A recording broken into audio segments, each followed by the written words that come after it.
جت عليك؟ عشان هو معلش عندي برد.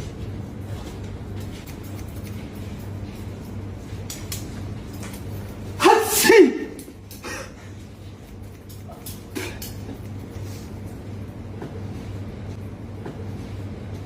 طب ايه؟ منديل اي حاجه مش كده. انا عندي بس عشان التكييف جاي في وشي.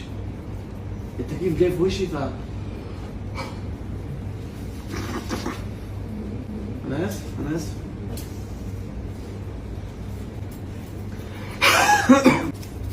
هاتسي.